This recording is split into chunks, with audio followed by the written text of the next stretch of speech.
JP, what we'll do is we'll just crack on as normal. And I guess a notice for the guys on the call or whoever comes in, just if you guys can mute yourselves for the moment, and any questions or any topics for discussion will pretty much go to the end of this interaction between myself and JP. So if you guys have any questions, but just put stuff in the chat. We'll pick it up, but we'll pick it up towards the end. So JP, we'll go for about 50 minutes, 55 minutes, and then potentially have a little bit of dialogue after that. Sound okay with you? Yeah, no, I'm looking forward to it, man. It's exciting to jump into it. So let's get after it. All right, listen, I've got about 20 minutes. I got about, I think 18 minutes of video from this week. Context, practice on what day is today? Sunday. This would have been Thursday's practice. Yeah. So I'm not even going to give you the context until we watch it. So I'll just get the video going. Let me enable it so you can share here. Sorry about that. Yeah, congrats on your win there last night. Yeah, thank you, man. Appreciate it. It was a good one for different reasons, but appreciate that, buddy. Okay, where we go? Right. So JP, I think I'd be very interested, a bit like if we flip-flop what we did last week. I'm really interested in playing about 10 or 11 clips here from practice on Thursday. And then at the end, I'm going to play about 2, 3, or 4 clips from last Monday where I felt the need to get all these guys together and talk about the value of some of these interventions we're using, just to get them to understand it and buy in and to buy in. So you talked about these interventions after this segment you're about to show us, correct? No, the opposite. Actually, we talked about it. We talked about it last Monday. And these are just clips I pulled together from Thursday. I didn't take a lot of time over this, JP. I'm trying to keep it as authentic as possible. These clips are from practice, and I just went through practice, pulled out interaction here, interaction there. Okay. And I'm interested to see what you get out, what you take from it, and what kind of how can you challenge my thoughts with what you're seeing. Yeah, absolutely. We'll go from there. All right, buddy. Let me reshare it because I just want to make sure I got the sound, clicked on the sound button. Here we go. All right, JP, before we start, some of them are really long, some are quite short, but I'll stop it after each one. Okay.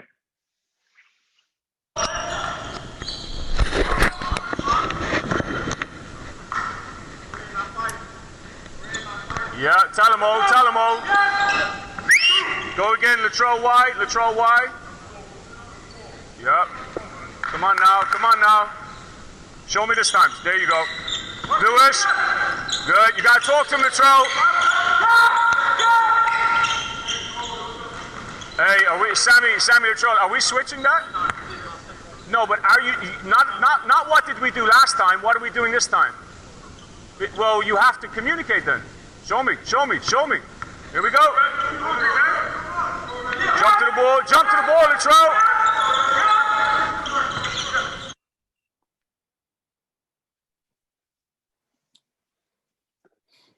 So I'll pass it over to you based on a lot of things that we're talking about week to week. I'm going to pass it back to you because that's exactly what you did to me. So just your initial thoughts there. I should have known that was coming. My initial thoughts are, and away from the context, just looking at that clip, I was mindful at the end of that clip to not let him off the hook, because when I asked him a question, he sidestepped it, because for him to answer it means he would have needed to have shown accountability. And so I sniped it straight away, going, I didn't ask you about what happened previously, I asked you what happened now.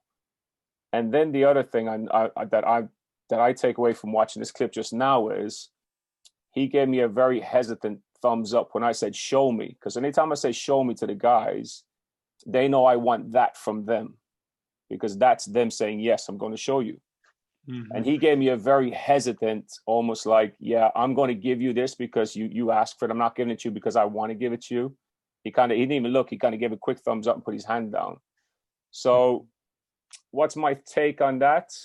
My take on that is I need to spend time with him one-to-one, that particular player, to get him to understand my motive for not letting him off the hook and my motive for being sharp and quick with it, not make it a discussion in practice. Yeah. Yeah. So that would be my hot review, let's say. No, I like your use of show me, show me. Like I think every coach needs to have a few phrases that players probably get a little bit tired of hearing, honestly. I think there's a real value in that. I don't think we have to have, different types of dialogue. So I love that. And you kind of talked to me about that last week. I thought that was really good. And that's true to you and just kind of the way you like to push your players. Couldn't really see with the camera, like his thumbs up there, but I think so often, like there's that hesitance, that hesitant, yeah, coach, I gotcha, or the thumbs up. And I think as a coach, my question for you would be, when you see that hesitant thumbs up, does that impact you on the next moment to coach him? Like I totally get you need to have a conversation, you need to spend more one-on-one time, but I'd be curious now, how do you coach him in the next few possessions because he didn't really accept that with enthusiasm? I'm just curious how that impacts you mentally. You know what? It's different in different times, and it depends on my state when in that practice. And I said this to you before. I'm at my worst when I'm tired, and it's not a crutch. It's not an excuse. It's reality. So it depends on my energy level at that point in time. But I know what I want to do, and I'm just not doing it every time, but I'm doing it most of the time. What I want to do with that in those moments is find something he's done well very soon and remind him of what he's done well. Because especially with these guys, like, so, they're trying to, there's a lot of egos in there, not egos, but like it's a competitive environment where guys are trying to fight for minutes, and you got the young academy guys trying to oust the pro guys. So there's a bit of a like, well, I'm a senior player, you're a junior player. There's a bit of that perspective. There's a junior player, you're a senior player, but I'm going to fight you for your minutes. And then there's some guys that I'm a junior player, you're a senior player, I'm going to be a junior. So you've got those type of dynamics in there. With that particular player, because he's not confrontational in any way, shape, or form, and he's not egotistical in any way, shape, or form, with him in particular, I want to find a moment that he does something good. And I want to make sure the whole gym knows that he's done something good. And I won't stop the practice. It'll just be a live play moment kind of thing. That's with him in particular. Now, players I've had last year who I struggled with because their attitude might challenge my emotional state more. I've probably gone in a different direction where it hasn't ended well.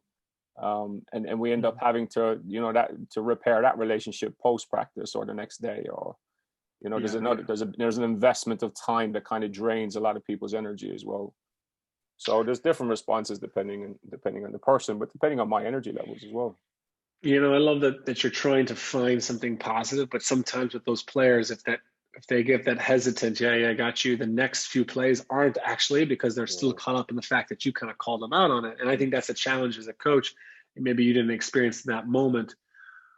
And that's where I feel like you have, I always try to be as prepared as possible for those moments of what happens if, the next play, that starts to negatively impact him. And me as a coach, I'm starting to get pretty thick, I'm going to get pretty bothered by that. And I think it can negatively impact me trying to coach him hard.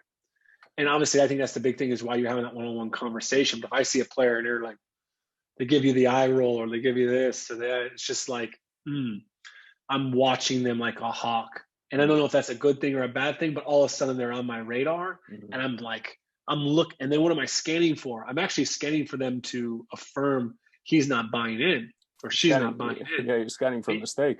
and we do this as coaches, right? We scan for something to affirm our beliefs. We do this in life in general. We look for something to affirm our belief in something. So I think it's something just to be aware of as a coach. Like, it's really hard for me. I'm like, and I'm just kind of anticipating, like, how would I handle it right there if the player spirals out of control, And we talk about sitting out, hey, just step off. And then maybe another assistant comes in there. It's like, hey, man.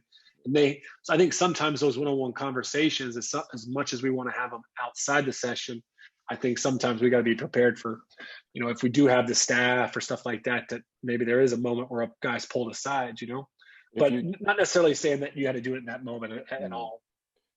Quick one before I go on to the next clip. I'll share something we did a couple of years ago. Mark Bennett influenced this one with me, and it was very powerful. I don't feel the need at this point in time we're anywhere near needing this with some of these guys, even though we'll get there, it will go there. But a player who's consistently doing that type of thing, giving you the cosmetic response, ticking the boxes, poor attitude, body language is poor.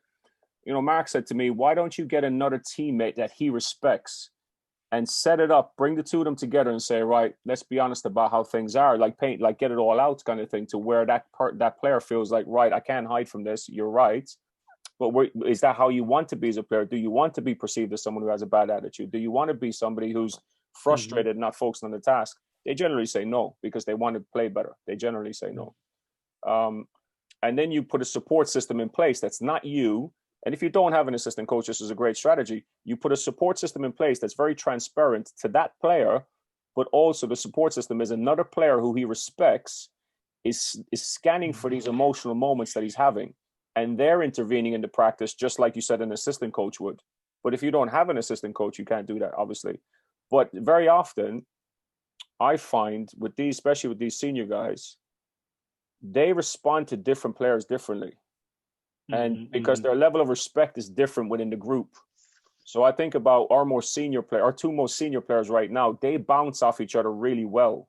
So if one of them was a difficulty in my practice, or in our practice, geez, listen to me sounding egotistical in my practice, but if one of them was difficult in our practice, I would set up a support system where Sam would mentor Ben and Ben would support Sam in these difficult moments. But we would set that up. We would sit down and have a talk about, well, here's what this process is going to look like. And here's the moments you need to be sniping for, scanning for, where you need to intervene. So I don't have to as a coach, because you can realign him quicker. It could be during live play, you know?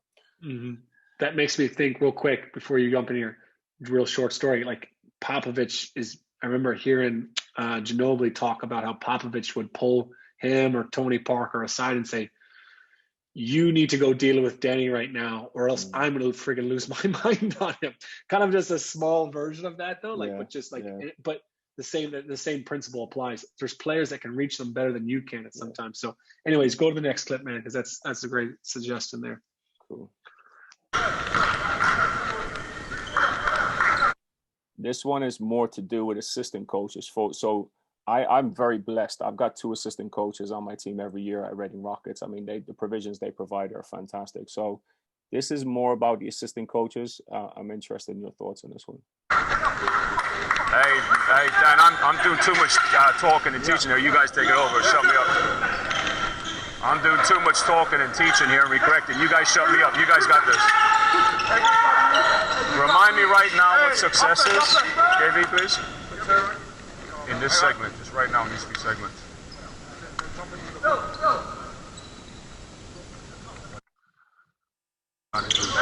So I'm going to continue that clip in a second, but I want us to not just to stay on my interaction with the assistant coaches, because the next clip will go on to that interaction I've just started with that player on the baseline. Right there, what I'm seeing is you're trying to give them that nudge, and it may be because I see this with a lot of coaches.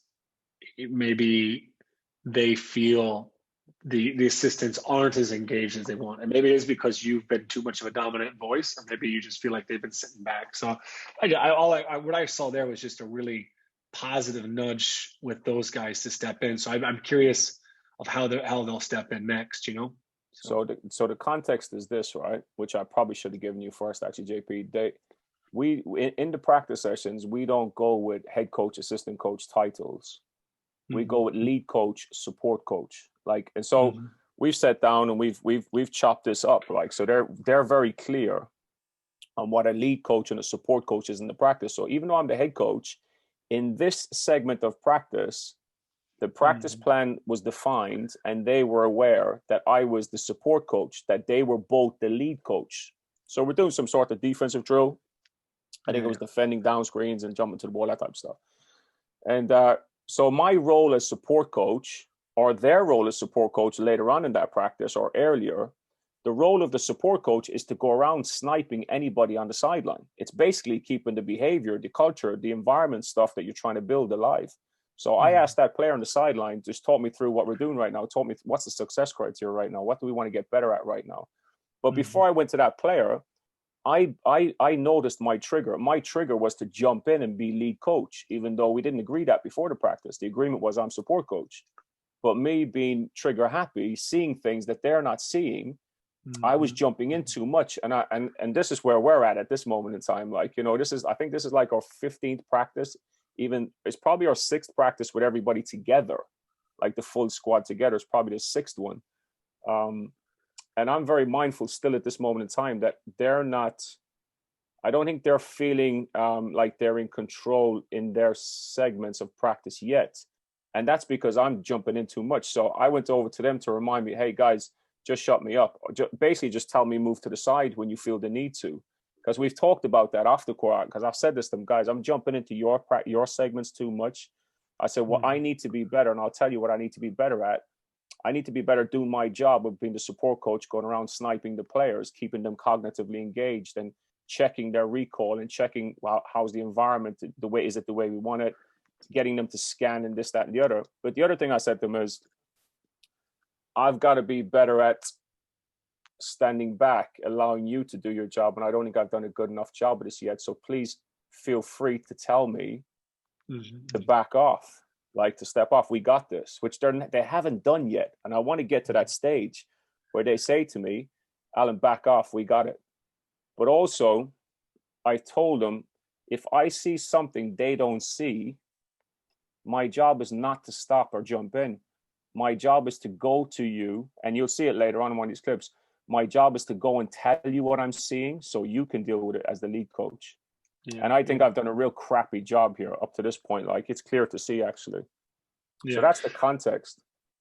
I would just say you see a lot of assistants, and I don't know enough about your guys to say this, but I'd say a lot of them come from the standpoint of, and I got a couple on my mind that I'm working with teams I'm working with right now. I don't have any assistants, so it doesn't really apply to me. Mine are all virtual assistants, but the assistants are like, but he's so good at it. You know, like, it's this whole idea of like, I want the head coach to do it because I know that I'm not going to be as good as explaining or teaching in this moment, this intervention. And so I think that that's a lot of the psyche of a lot of assistant coaches I talk to, is they're hesitant to step in for two reasons. One, they don't want to be stepping in and the head coach is stepping in, and then it's just slowing the practice session down. Or two, it's just like, well, he's better at, the players respect him more. They're going to respond better to that. But I think if you're out sniping guys, then you're going to probably allow them a little bit more space there, And I love how you said it there, go to them, like, hey, I'm seeing this, you're giving them those nudge and then encouragement, because I think they're going to need that. Most guys are going to need that of like, I'm seeing this, I want to step in, but I don't feel confident.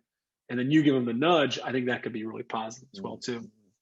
Definitely. No, you're absolutely right. There's definitely a transitional period where they're getting comfortable. We're trying to figure each other out as well still, like grow together, not just the players, All right, I'll move on to the next clip. It starts actually with me going over to this player here. So I'll just start it from here and play through. Got this. Remind me right now what success is, JP, please. In this segment, just right now in these few segments. You won't hear him too well because the camera's covered up with like a graphic. JT did not jump to the ball there, so now he ends up becoming almost like a screener against his own teammates. So what we want, guys, is to effectively, do we switch on these down screens, or do we lock and chase, or do we gap it, go through the gap, which we've done before with you. And the cross screen, 4 and 5s, we can switch. A little on the big, we got to go high, high, low, low. You remember all that stuff? All right, so what's important for you at your position? So what are we working on? Offense or defense?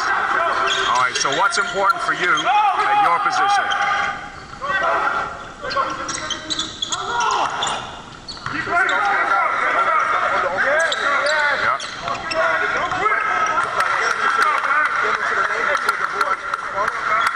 Yeah, so jump into the ball is number one. On a cross screen, what's your job? Would you really? Okay, now let's talk about who's setting the screen. Yeah. Yeah. Yeah. Chase your guy. And if he goes high? No, if he goes high? If he goes over the high side of the screen, what are you doing? chase over. So he goes high, you go high. If he goes low, you go low. All right? I want to see that when you're out there. All right, show me. We'll let Nasher off the hook. Job. Tell him again, Ronnie. Ronnie, tell him again. Ronnie, tell him again. Ronnie, tell him again. Keep telling him, Ronnie. Hey, we're letting O off the hook. He's always taking time off. Look, this is why he's got screen. He got screen there because of his time off on the ball. Good bump, man. Quite a long clip, so sorry about that. No. How'd you feel that one-on-one went? That little sniping session went with, what's the guy's name on the baseline? Kavuvu. Okay. Yeah. You know what? In that moment, I asked him questions I felt he knew. So what it did for me was it gave me data that in this segment of what we're like defending a cross screen for a big switch, like for like we're switching. You know, if it's little big, then he's pushing over, he's pushing under. But I made the assumption he knew this stuff. What he told me there is he gave me data that he's not very clear. And that was good information for me. And it just reminded me that we're still in learning with him with this.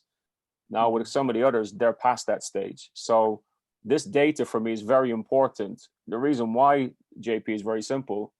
We played last night, and this is 2 days after this practice. And he had a tough assignment because this is an academy guy. He's 17 years old, defending pro guys just came out of college, or the team we played last night are full of veterans. And he's having to guard some real quality players in his position. And I can't be getting upset with him last night because he's not coming off that cross screen and getting there on time and being on the top side and all these things we're asking to do, because now I know he's just learning. He's in learning. He's not ready for performance with that yet. So it helped me to be a bit patient with him. The other thing about it is you saw a fist bump at the end. Like, I tried to finish all interactions with that. I don't know. I'm not always successful with it, but the players do better than I do. They remind me sometimes, like I said.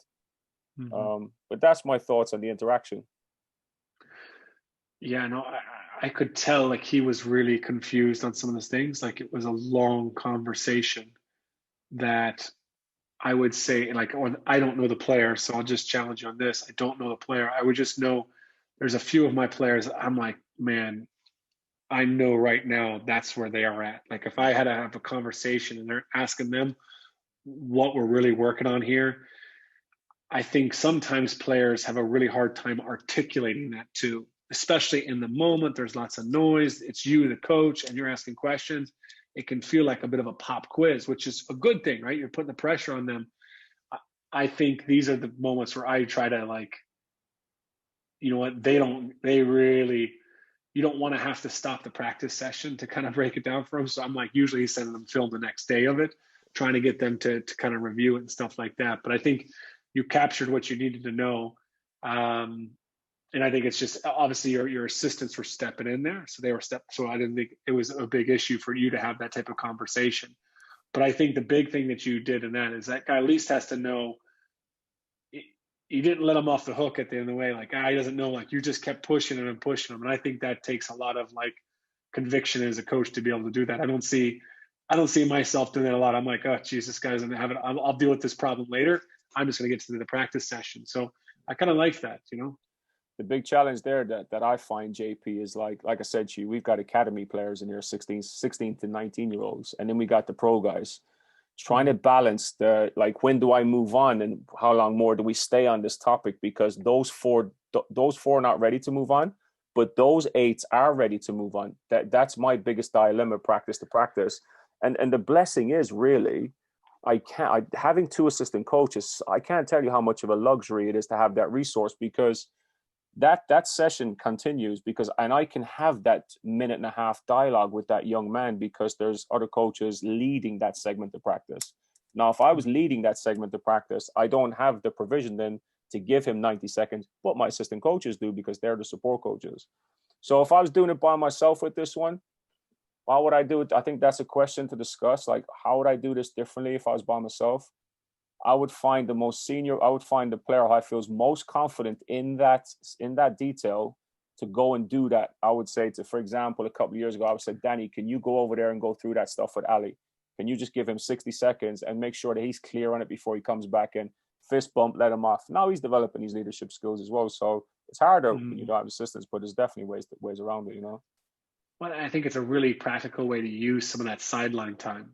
I hate having players sitting around the sideline, but I think I like just guys getting in there and getting reps. But I think it's a really beneficial way, even for a youth coach, a high school coach, or whatever that doesn't have a lot of staff, or maybe the staff, they don't feel comfortable with them being able to have that conversation too sometimes, you know? I guess another thing is you have to have a staff that you trust to be able to lead that segment of practice, or you have to have a staff to trust to have that one-on-one or get those reps. So, but you've obviously worked at that. Now, the second part of that talk to us a little about that with Ronnie and your kind of, you know.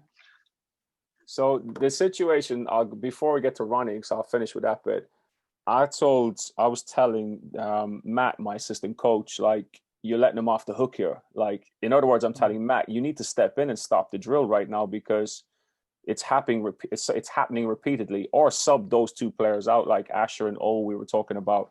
You know, you're letting him off the hook. So I was challenging him to be better in what he's supposed to be scanning for. And then his intervention, whether he subs him out or he stops the drill. But if he stops the drill, it's got to be a trend in the group.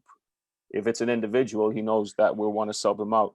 With Ronnie, I felt like the drill was going on long enough now where they understood what we wanted to get out of it.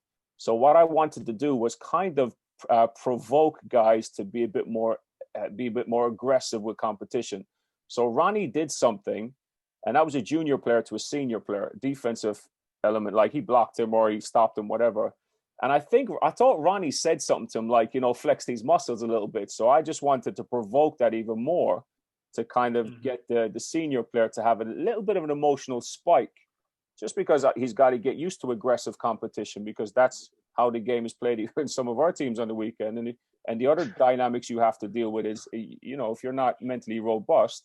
So that was me kind of covertly I guess I was very overt about it, actually trying to provoke a reaction from the senior player, because the junior player got to stop, but also give the junior player more confidence. So that's how I'm trying to balance that dynamic. And I'll sometimes do it covertly though, JP, where I'll go over to a senior player and I'll say, I'm just listening to the other guys' timeouts. Those junior guys think they got you guys' number. Like, I don't know if they respect you guys enough right now, because they're clowning around a bit because they're getting the better of you. So all of a sudden, there's a bit more of an ego hits the front line there, and it comes out, and the competition is normally a bit more aggressive.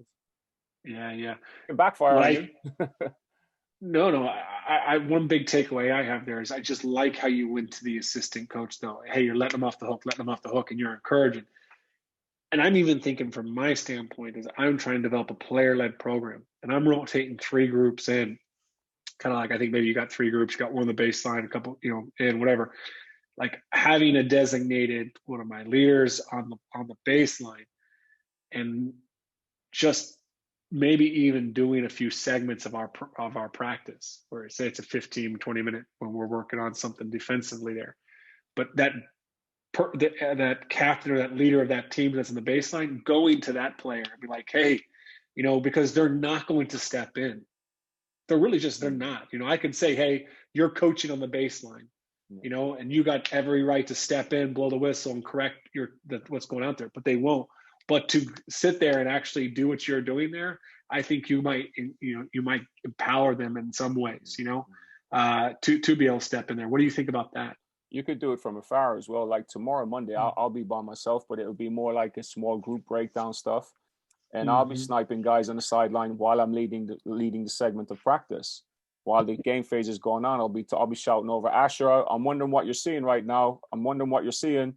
So straight away, he's thinking, oh, he's going to come and ask me. I might never ask him, but I just wanted to let him know that I want to know. So he's got to engage mentally and cognitively. So you can snipe from anywhere in the court. You can snipe from the length of the court. And I do it a lot during live play. Like when they're in live play, I'll say, hey, Lewis, I want to know what went on in that last off-ball screen. We're going to talk at the end of this while he's running back on defense or he's running down on offense or whatever. So it's just different things like that. It's I think for me, it's constantly asking questions, but to ask the right question, I think you got to be very sharp at what you're looking for, and you got to be very clear what you're looking for as well. And then you got to have the eye to see it, which comes with experience at the end of the day. Yeah, no, that's great. All right, let's move on to the next one. Jump to the ball, don't turn your back to the ball. All right, what's next? Rule of 3 now on the baseline. Rule of 3 right now, if I'm seeing you bring it to life, what's it going to look like? Huh? So rule of 3. Yeah. So you, me, my teammates, and then the coach. So if you're on the baseline right now in this segment of practice, what phase of the rule of 3 will you use most? First one is you, remember. Second one. So let me see you use the rule 2 right now in this phase. Only based on what we're trying to get better at here. You got it.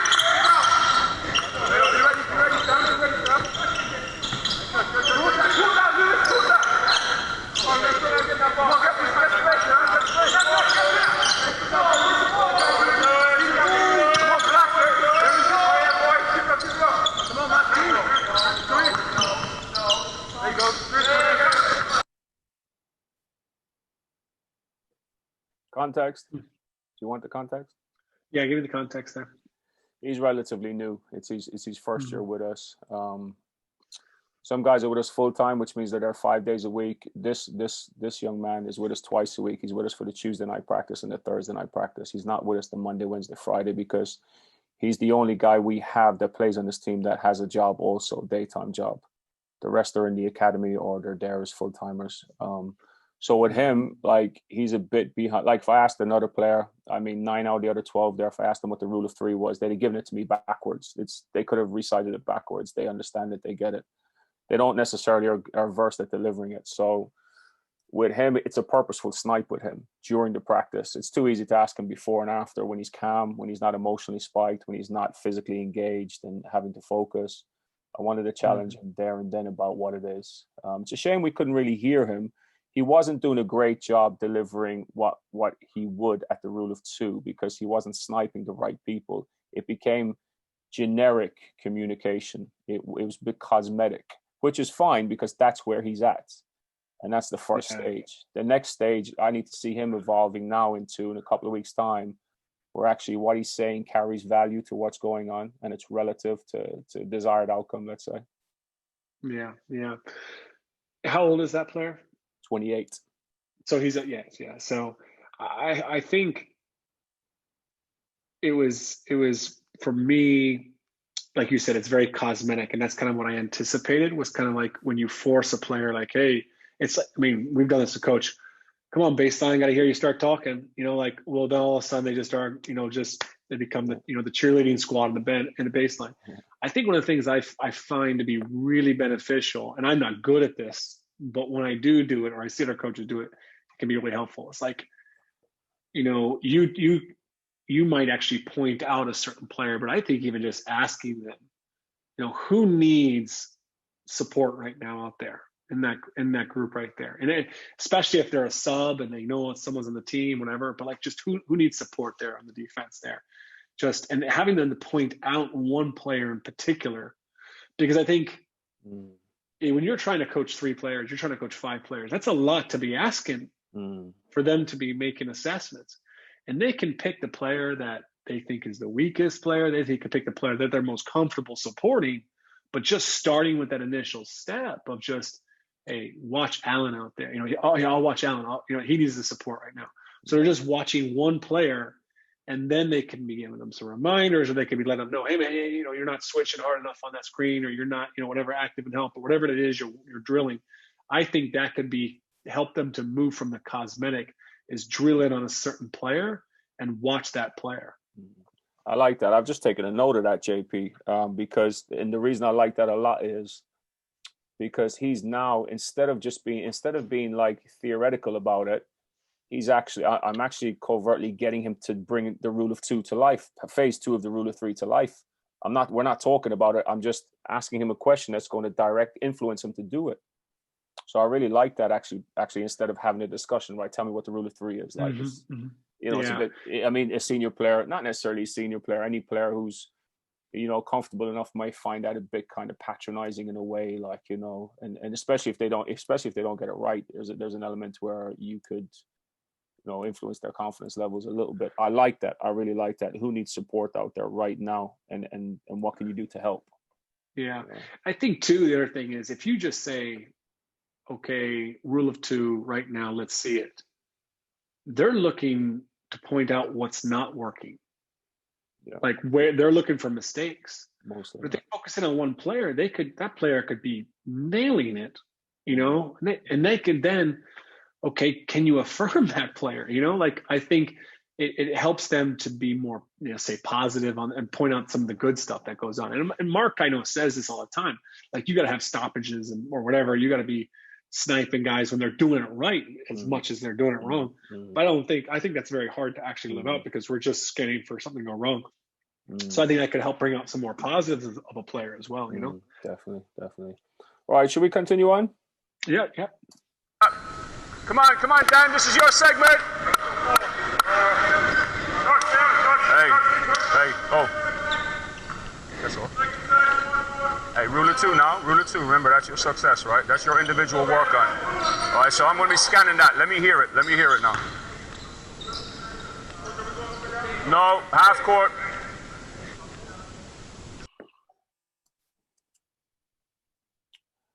You want me to go? Yeah. Give me some context for that one. This player who I fist bumped, as he walked past, I called him back and I just put my fist out because he's new and I'm still trying to form a connection with him. He's a bit introverted. He's really quiet, but quietly confident as well. But we're still trying to establish a relationship. And I put my fist out and fist bumped him. And I said to him, that's all. I just wanted to fist bump you, you know, as you walk past. And my message was like, every time we interact, we're not on business. We're not on a business trip all the time. Sometimes I want to see you smile. And he did actually, after we fist bump, and I said, that's all I wanted you for. He smiled. And that's when then I followed up with dialogue because his individual work on is to be more vocal.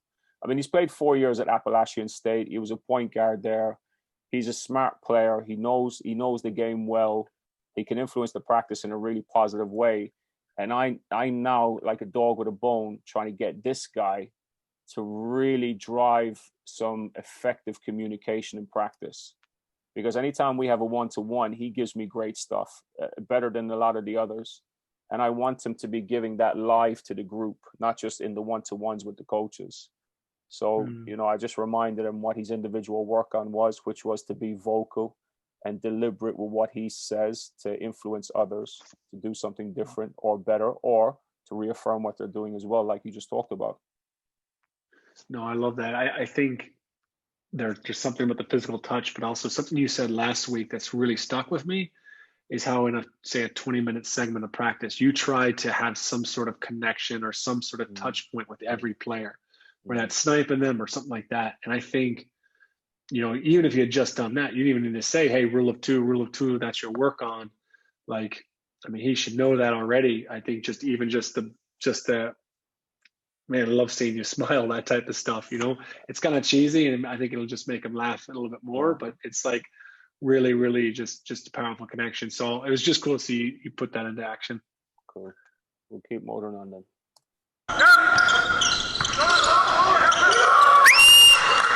Hey, did you tell Chuck screen left? Chuck, did you hear it? Okay, no one heard you. So if Chuck didn't hear you, no one heard you because he's the one that got hit. All right, here we go. Touch it up and go. One more. No, it's a stop. We'll get to it.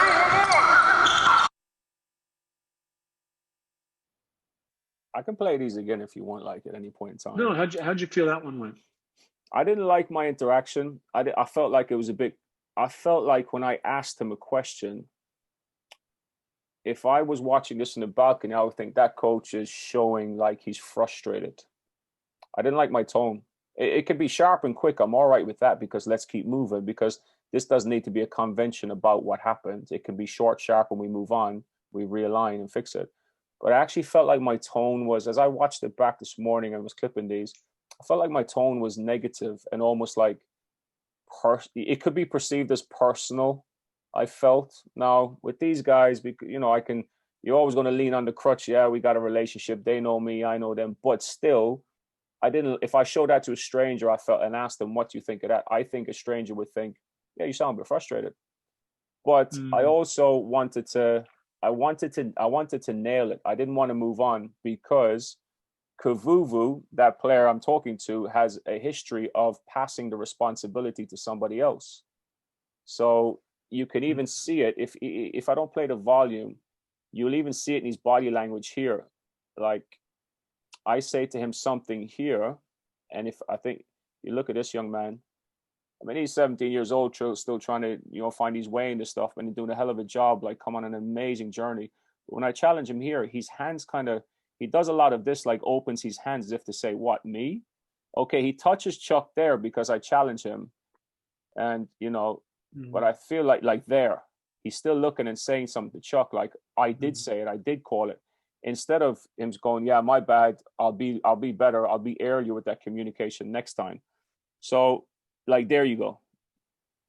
It's that kind of like shrugging the shoulders. So he's passing the responsibility. And Chuck's mature, he's a veteran. So he's going to shake that off. But this isn't about Chuck, it's about Kavuvu. I want him to make sure, no, you take responsibility for this. And that's why I asked him to go back and touch it up right now. So before we start, go back and touch, which they do. And now we can move on. Now the touch signifies for us, we always say this to the guys, if we touch, it means that we're moving on from whatever happened, regardless how anybody feels in that moment, because the game needs us to do that. So that would be the context, JP. Yeah, I would. One thing I'm not great at, but I'm working at, is when it comes to player communication like that. Like it comes down to when did the player hear it, right? Or did the player hear it at all? And some things I always feel like you get the same response. Did you call it? Did you say something? What does the player always say? Like they're either like, you get a lot of times that, yeah, I said it. Like, but I can't hear it, or it's just a muffle, or it's just like, so I try to skip that as much as possible and go straight to the player that needs to hear it, or to the team. It's like, when did you guys hear, or did you hear that? So you say to the other player, did you hear the call for the screen? No, I didn't. And then you kind of look over to, and this is where I think you ideally want to get players to have you have a response for when I'm accepting feedback, right? Like the thumb, from us, it's a thumbs up. For you guys, it's the fist bump. To avoid palms up, you want to have something where it's like, I know who's done an amazing job of this. I'd love to get some of his footage too. Maybe get him on here, is Mark Cassio. Like his players, it's just a quick hands up, and then a thumbs up saying like, that's on me. And they've got some but I think there just needs to be that, because otherwise just our default response is this, right? Which he's doing. So I think just that's something to explore, is like, how do we just accept responsibility? So that's just more like this. So, you ask him, hey, did you hear the call? No. So my bad. I got it. Like just something quick like that. I think, especially at 17, he probably needs some work on that, right? And to give this young man credit, if you'd have seen this guy last season, he wasn't taking any responsibility. Like straight, the reaction he would have had here, like he's come on an incredible growth. He's come on an incredible journey. But the reaction you would have had pre-COVID, pre-lockdown, was still, it's not my fault. I communicated to you. And like, he would have fist bumped because I would have said fist bump, but he might have said something as well, which would have just erased the fist bump. So even though if I show this to any of our teammates, they go, yeah, he's moving along a nice journey. That's success. All right, let's move on, Jay. Let's move on. Yeah. Jay, jump to the ball, Jay. Jump to the ball, out.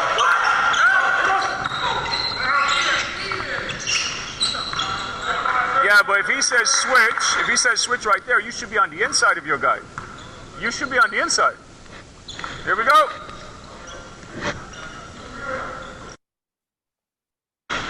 I didn't like this one either for the same reason. And it was because of the particular player. I don't think anything I said, I don't think I was aggressive. I don't think it was cutting. I just didn't like my tone, or I didn't like the fact I didn't go over and fist bump the guy because of who it is. And I know that young man is already lacking confidence. I know that young man is not sure of himself yet. So how would you have done it differently? I would have just asked him a question first. I would have done it just as quick. Like, okay, Jay, why did I stop it? He doesn't know, okay, I stopped it for this reason. Are you clear on that? And I'd keep walking towards him, fist bump, and get out there quick. It would have taken the same amount of time, but it would have landed differently with him.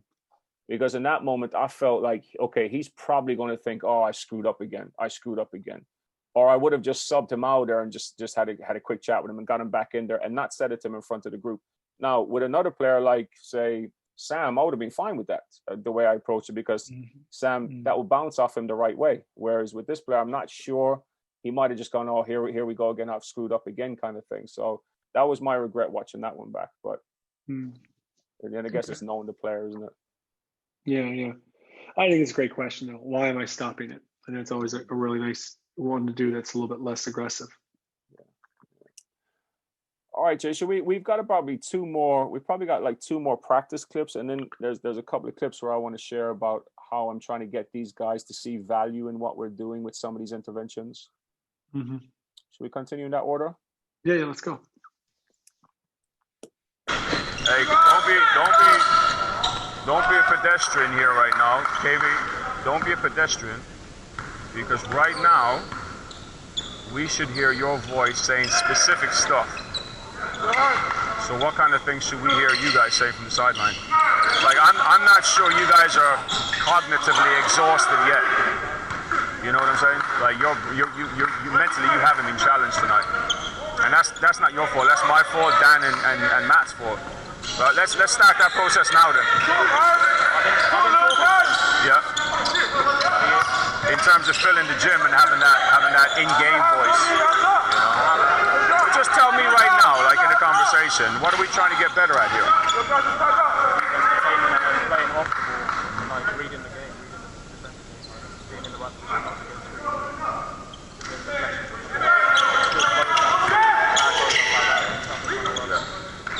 And one more. Any pass to the corner. What do we do with the passer on offense? What's the passer doing when we pass to the corner? So we're trying to front cut us. Because if you think about the last two games, we've had a couple of times we've been front cut. It's just basic stuff, and it's just we're not used to it. We haven't built the habit yet of jumping to the wall. You can still see that now. Like Ben, look at Ben taking time off. Hey Benny. See, he took time off coming up here, which allowed Asher to be alone.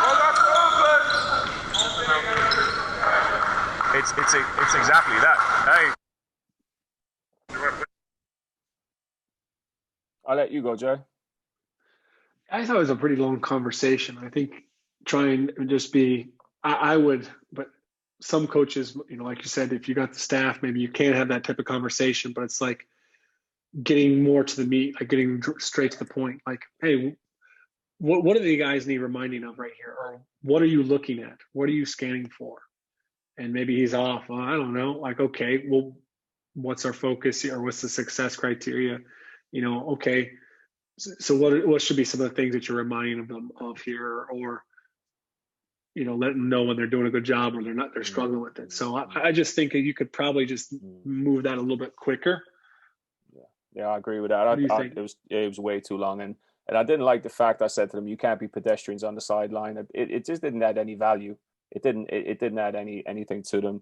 The guy I spoke to mostly to my right, when the left in that picture, he's an injured player, senior player, so he's been playing for a couple of years at this level. He's his first year in the club with us, and he's out injured. And we got to a point in practice when I felt like we had let him off the hook too much, because I felt like, and before the practice, I should have set this up with the coaches, that we've got to make sure Reese leaves this practice cognitively tired, because physically he can't do anything.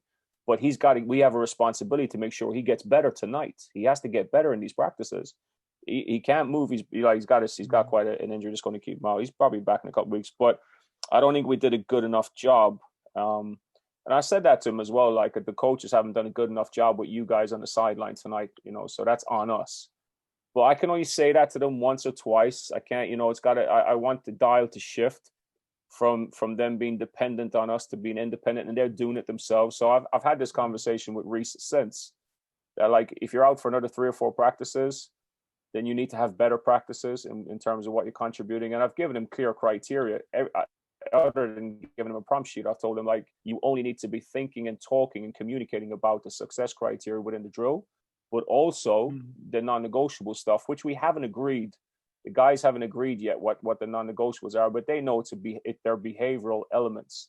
So like communication, commitment, accountability, taking responsibility, that type of stuff. So yeah, I don't think we served him well in that practice, I felt. And that was coming towards the end of the practice as well, or pretty much most of the way through anyway. That's one of the hardest things to do, though, is keep an injured player engaged. It shouldn't be, though, JP. I don't think it should be. I understand why you say it, but I really, really don't think it should be, because I think as coaches, we are competent enough right now to spin more than one plate at a time. I feel like we could spin 2 or 3 plates, which means that we can set them off in the activity, scan the activity, still challenge the guys on the sideline. I feel like all of us as coaches, I think we've had, especially when I'm speaking about you and I guess, to a point, but my assistant coaches as well, I feel like we've had enough experience right now to spin those plates well and without it being too many, you know? Yeah.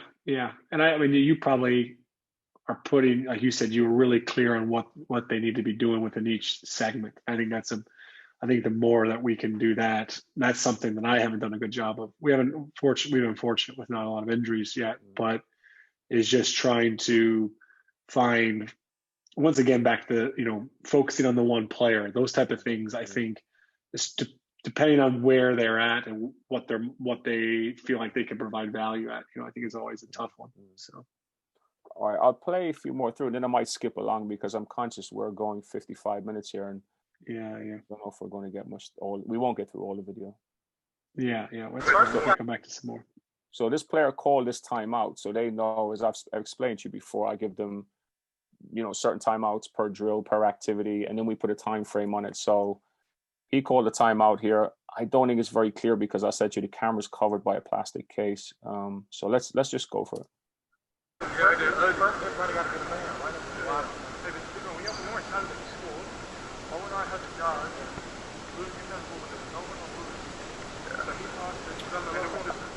Nah, it's the previous one going that way. For me, it's not so important what they're saying. If you guys score, you should be able to get to it. If you score, you should be getting to the track. All right, show me now. Show me. I'm looking in there, like, are they engaged or is anybody standing back? Like, is there not necessarily eye contact, but does the body language say, yes, I'm listening to this guy who's talking? That's what I was looking for. What would I like to be better? They didn't finish that interaction with a touch. And we're trying to drive that as much as possible. It might sound like a little thing, but it's what we're trying to build. It's what we're trying to value, the connection, the togetherness. So I don't ever want to miss an opportunity where they don't touch or they don't connect, and that's really important. And I left them off the hook there with it. I forgot it, for example. So yeah, in that one, I was just looking for what's your thoughts on that timeout? I'd say you're right on the money there. I'd love to have seen that, and I think that's something, like you said, it's a little thing, but I think it does so much for that player to continue to foster and nurture. Hey man, I appreciate that, and that player now is more likely to call a timeout moving forward. If he doesn't feel like people are engaged in that huddle, Alan, he's not going to continue to keep calling these timeouts. Yeah. If people aren't listening to him, so you have to finish with that touch. Yeah. I'm saying that knowing that we're not doing an exceptional job of that at all. So, love to have you guys continue with us on the journey. We'll send you a follow-up email if you guys are interested in kind of continuing on with myself and Alan. Sometimes it'll be Sunday, sometimes it'll be on a day of the week, but we'll always have the video that we can share with you guys. So. Sounds good. Cool.